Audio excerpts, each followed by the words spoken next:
Boa tarde, pessoal, tudo bem? Então, nós vamos dar continuidade ao sistema endócrino. E eu havia mencionado na minha última aula, né, se eu não estou enganada, que eu iria começar com os hormônios da adeno-hipófise.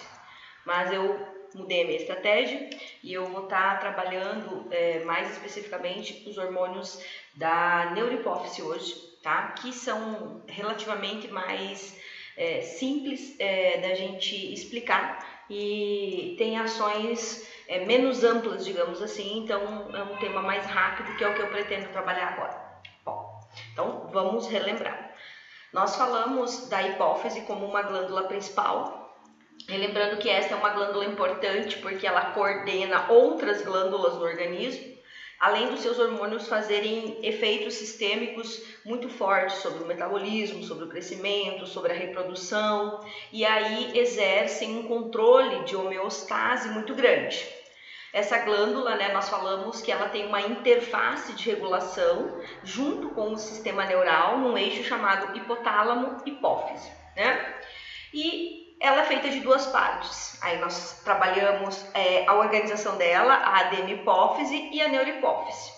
Então nós vamos estar falando da neurohipófise, lembrando que a neurohipófise ela é constituída de tecido neural, então são terminais de neurônios, cujos corpos celulares estão lá em cima, em núcleos hipotalâmicos, mais precisamente em dois núcleos hipotalâmicos, tá? No PVN, núcleo paraventricular, e no supraóptico, tá? Então, aqueles corpos celulares de neurônios, lá onde estão as organelas, se inicia a produção desses dois hormônios, do ADH, hormônio antidiurético, e da ocitocina, né? Lembrando que lá no corpo celular, eles são produzidos como moléculas maiores, que nós denominamos de pró-hormônios, tá? E no caso desses dois hormônios, do ADH e da ocitocina, eles também ficam acoplados, né, a pequenos fragmentos que recebem o nome de neurofisinas, tá? Então, se vocês lerem e virem esses termos, nós temos as neurofisinas do tipo 1 e do tipo 2, e elas estão normalmente juntos com o ADH e a ocitocina, e a função dessas neurofisinas provavelmente dá estabilidade no transporte dessas moléculas, do ADH e da ocitocina, até o terminal, organizar ali, mas não existe uma função, digamos assim, fisiológica depois da liberação desses produtos, pelo menos até o presente momento, tá? Então, o que nos interessa especificamente é o ADH e a ocitocina. Então, eles são sintetizados nos corpos celulares desses neurônios, como moléculas maiores, e vão sofrendo pequenas fragmentações, né? Então, normalmente, os autores vão usar os termos pré, pró, hormônio. Então, esse pré, pró são pequenos fragmentos que vão sendo clivados e liberados ao longo, né, da síntese e do transporte desses dois hormônios. São sintetizados lá no corpo celular, né, nas organelas apropriadas para isso, no retículo endoplasmático, no complexo de Golgi, e vão ser então encaminhados às vesículas e vão ser transportados pelos axônios, né, lembrem que isso são neurônios, até os terminais axonais, lá na neurohipófise, onde ficarão lá, né, nas vesículas secretórias, aguardando o momento apropriado de serem liberados. ADH e ocitocina, eles serão liberados sempre que esses neurônios, né, hipotalâmicos forem estimulados a fazer o potencial de ação, certo? Então, em ambos os casos, quando os núcleos hipotalâmicos forem acionados, o PVN, o núcleo supraóptico, esses neurônios ali sofrerão um potencial de ação, esse potencial de ação vai culminar na liberação do ADH e da ocitocina, que vão ser liberados da neurohipófise, então, para a corrente circulatória ali próxima, né? E vão se difundir pelo organismo e já vão iniciar os seus efeitos fisiológicos, tá? Então, ADH, ocitocina. É isso que eu vou trabalhar, principais ações, principais modos de ação, tá? Então, vamos lá. Vamos para o ADH. O ADH, então, é a sigla de hormônio antidiurético, antigamente chamado de vasopressina, por também exercer efeitos em vasos, mas hoje nós reconhecemos que a ação principal, mais evidente do ADH, é uma ação diurética no sentido de poupar água, né? E por isso, né, ele foi renomeado, digamos assim, como ADH. Então, ADH é a sigla de hormônio antidiurético. Quando a neurohipófise libera o ADH, em que situação isso acontece? Então, duas situações são as mais importantes situações que levam à liberação do ADH pela neurohipófise. A primeira delas, e a mais importante, por isso que eu vou colocar um asterisco aqui, é um aumento da osmolaridade do nosso meio interno. Então, se o nosso meio interno tem um aumento de osmolaridade, o aumento de osmolaridade significa que existem muitos solutos que o nosso meio interno, lembrem a definição de meio interno, o meio onde residem todas as nossas células. Então, se o nosso componente líquido do nosso meio interno começa a ficar muito concentrado em relação a solutos, nós falamos que isso aumenta a osmolaridade. Esta situação é uma situação que estimula a neurohipófise a liberar o ADH, tá? O princípio disso, como é que a neurohipófise sabe? Acredita-se que seja por neurônios chamados de neurônios osmosensores. Então, onde estariam esses neurônios? Então, esses neurônios devem estar lá no sistema nervoso central, né? Provavelmente em regiões que ficam... Como é que eu posso dizer? Regiões que recebem um fluxo sanguíneo mais direto, né? E que podem perceber essas mudanças de osmolaridade. Então, nessas regiões, acredita-se que existem neurônios chamados de osmorreceptores, tá? Então, vou usar o termo aqui, ó. Osmorreceptores. Seriam neurônios, tá? Por que eles recebem o nome de osmorreceptores? Porque são neurônios capazes de perceber a osmolaridade, tá?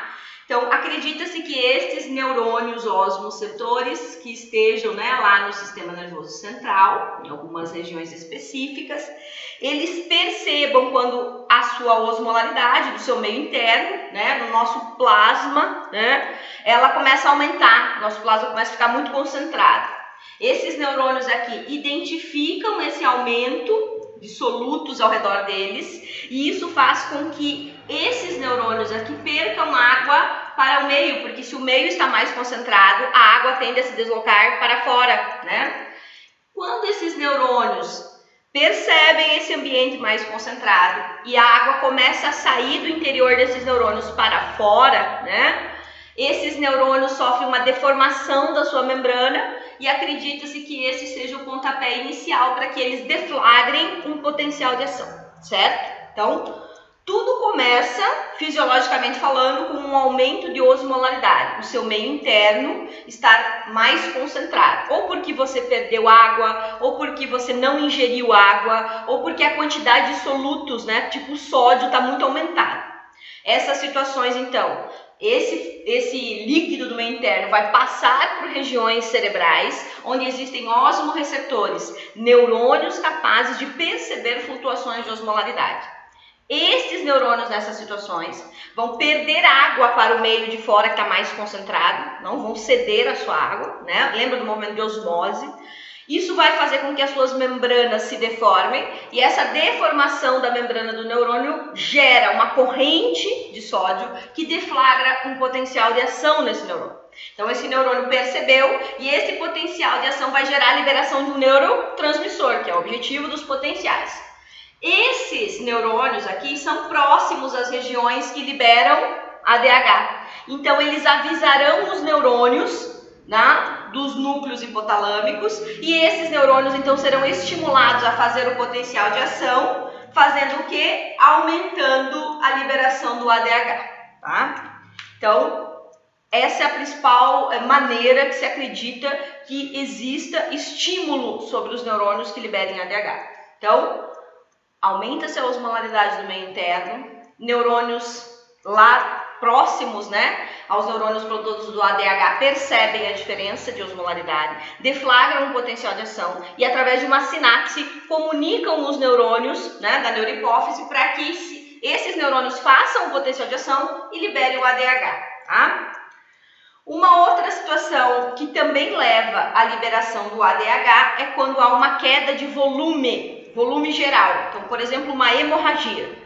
Diante de uma hemorragia, uma perda de sangue, vai haver uma queda de volume, né, no nosso organismo, e isso vai fazer com que os neurônios centrais percebam isso, estimulem, né, a liberação, então, pela neurohipófise do ADH. Então, essas duas situações, aumento de osmolaridade, queda de volume, em especial o aumento da osmolaridade, levam a neurohipófise a aumentar a liberação do ADH.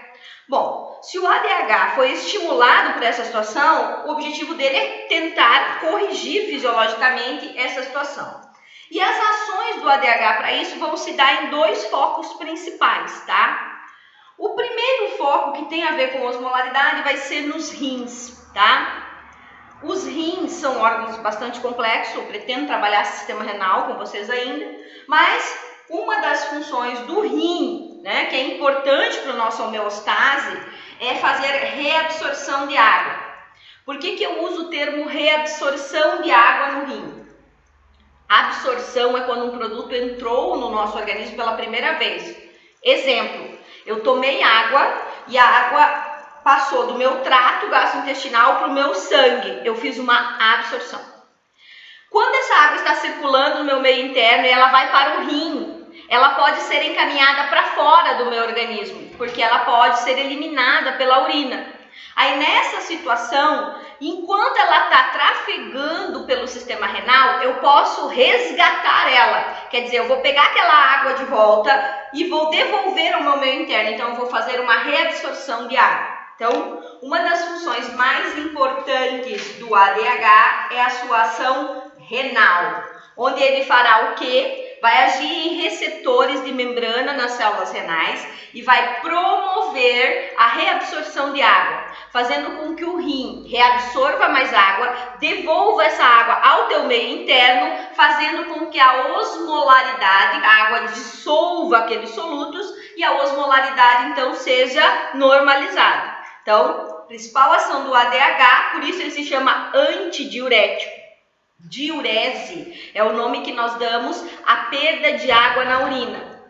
O hormônio que é antidiurético, ele é contra perder água na urina. Ele quer reter a água no organismo, por isso ele é antidiurético. Então, a principal ação do ADH depois de liberado é cair da neurohipófise para o teu sangue e ir até os teus rins, agindo em receptores de membrana. Esses receptores são acoplados à proteína G estimulatória. Quando eu trabalhar renal, eu vou dar detalhes dessa via. Mas, nesse momento, é importante que vocês saibam que é receptor de membrana, ligado à proteína G estimulatória, e que a consequência dessa ação renal é estimular o rim a reabsorver água, retendo água no organismo, ajudando a dissolver os solutos e, portanto, reduzindo a osmolaridade. Por essa ação também, o ADH consegue aumentar volume, porque se eu retenho água, né, essa água vai para o meu meio interno, eleva o meu volume e, portanto, isso auxilia nas situações de queda de volume, por exemplo, e também auxilia na regulação da manutenção da pressão arterial, que tem relação com volume, tá? Então, essa é a ação primária do ADH. O ADH não só tem receptores renais, mas também tem receptores na parede dos vasos, em especial na camada muscular de vasos, particularmente nas arteríolas, tá? Quando o ADH ele é liberado, além dessa ação renal, quando ele é liberado em maior quantidade, ele vai exercer efeitos sobre os vasos que nós chamamos de vasoconstrição. Vasoconstrição é quando eu estimulo a parede de um vaso a contrair, a fechar o seu lúmen, reduzindo o seu diâmetro, né? Então ele faz vasoconstrição.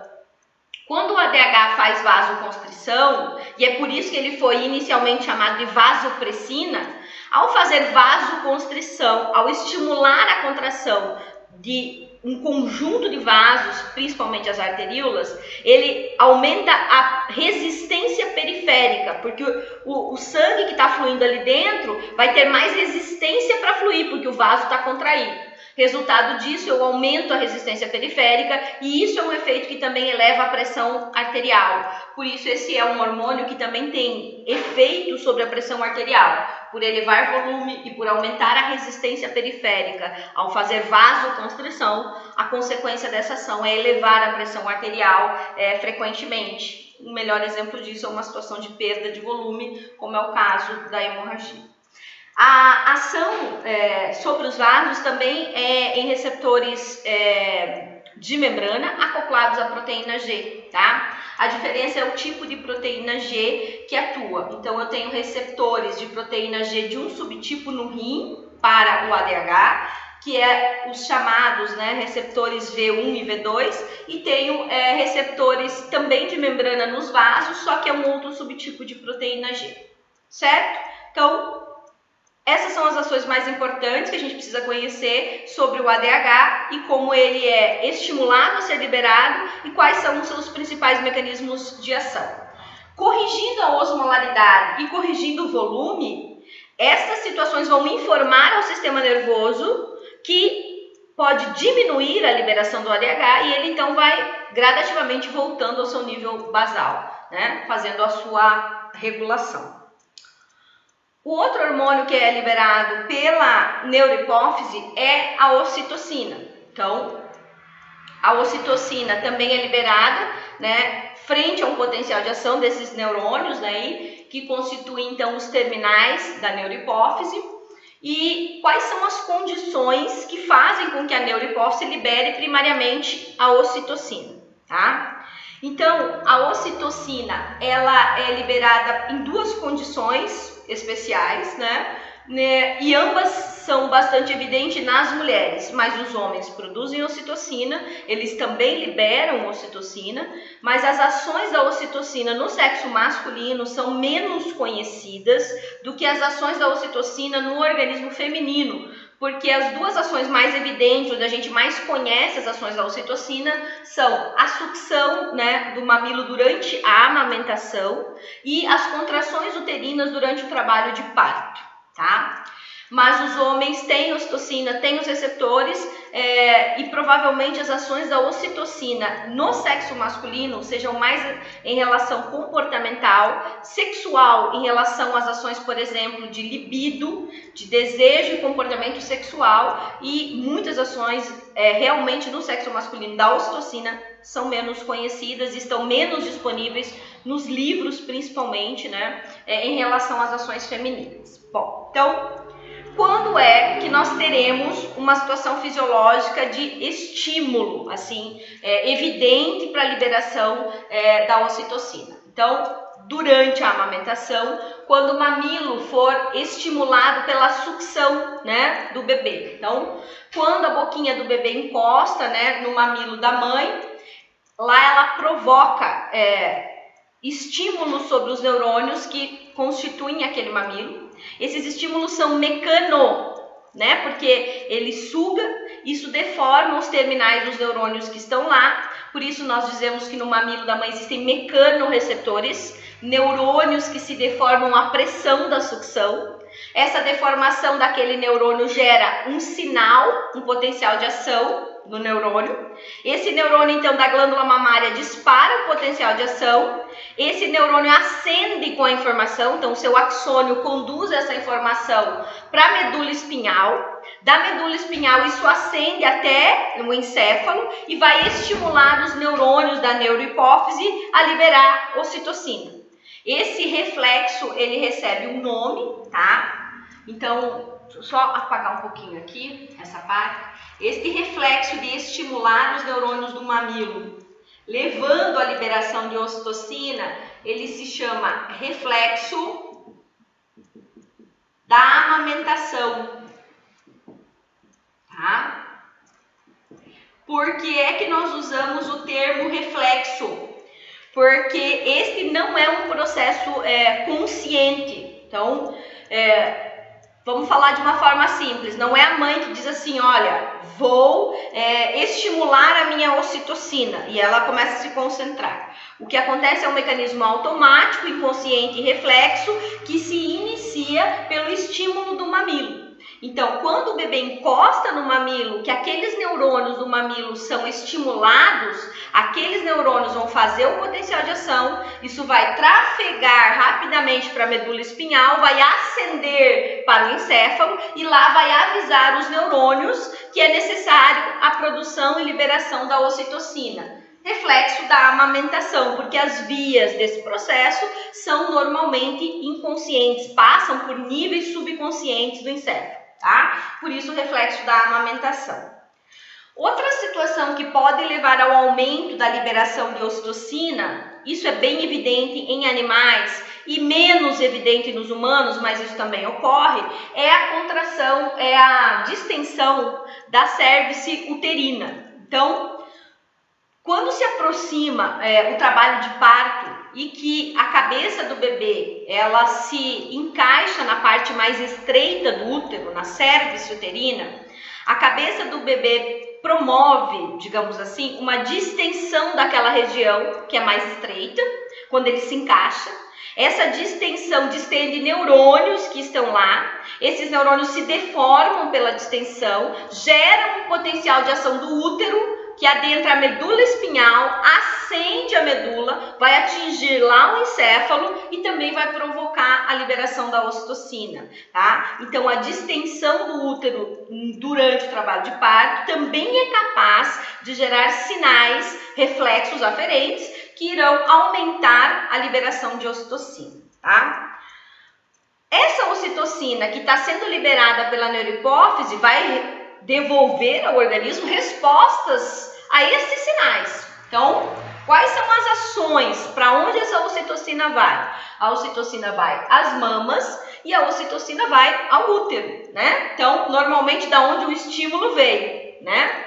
Esta ocitocina tem um trabalho muito importante nas mamas, que é o trabalho mais conhecido, é o que mais aparece nos livros. E o que ela faz lá? Então, eu botei um esqueminha aqui, representativo. Se nós fôssemos ver uma glândula mamária, em termos histológicos, o que a gente veria num corte histológico no microscópio?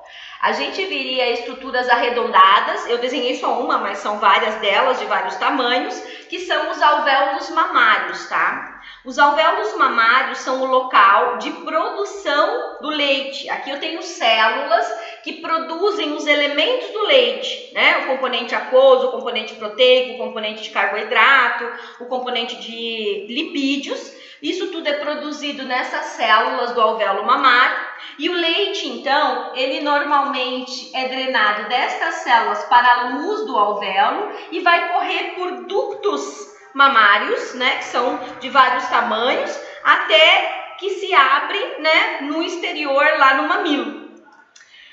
Por que eu estou falando disso? Porque se descobriu que ao redor dos alvéolos mamários e desses ductos mamários existem células epiteliais modificadas. São chamadas de células mioepiteliais, tá? Então, vou escrever mais acima para facilitar. São células mioepiteliais, tá?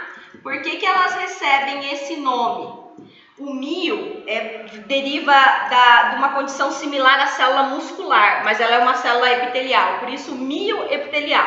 Uma célula que é epitelial, mas que tem características de funcionamento muito semelhantes a uma célula muscular. Então, lá ao redor dos alvéolos mamários e ao redor dos ductos mamários, existem essas células que eu desenhei em vermelhinho, que são as células mioepiteliais. Estas células são ricas em receptores para a ocitocina, que também são receptores de membrana, também acoplados à proteína G, tá? O que vai acontecer quando a ocitocina vier até a glândula mamária e agir sobre essas células mioepiteliais? Ela vai desencadear um sinal para que essas células se contraiam. Essas células, ao contrair-se, elas vão pressionar o alvéolo mamário, vão pressionar o ducto mamário e isso vai favorecer a ejeção do leite. Por isso que, fisiologicamente, nós falamos que a principal função da ocitocina é estimular a ejeção do leite. Então, quando a ocitocina age, ela estimula a contração de células mioepiteliais, que estão ao redor dos alvéolos e dos ductos mamários, induzindo a contração dessas células e estimulando, né, o fluxo do leite, a ejeção do leite. Então, o que a ocitocina faz é estimular a ejeção do leite. Quem faz o leite, quem produz ou quem estimula o crescimento da mama e a produção do leite é a prolactina, que aí nós vamos falar em outro momento, tá? Então, essa é a principal ação. E no útero, qual que é a ação da ocitocina? Então, a ocitocina, quando ela é liberada durante, né, um trabalho de parto, ela vai também atuar em receptores de membrana na parede uterina, que vão estimular a contração do músculo liso uterino, e isso vai auxiliar a expulsão do feto durante o trabalho de parto. Então, também uma função contrátil da ocitocina, só que na parede muscular uterina, e o objetivo disso é estimular e auxiliar a expulsão do feto durante o trabalho de parto, tá? A ocitocina nem sempre precisa aumentar perifericamente para fazer esse efeito durante o trabalho de parto, tá? Porque se descobriu que os hormônios do trabalho de parto que se alteram, né? O estrógeno, a progesterona e outros hormônios antes do trabalho de parto, eles vão aumentar o número de receptores uterinos para a ocitocina. E pouca ocitocina será o suficiente já para ter uma ação uterina.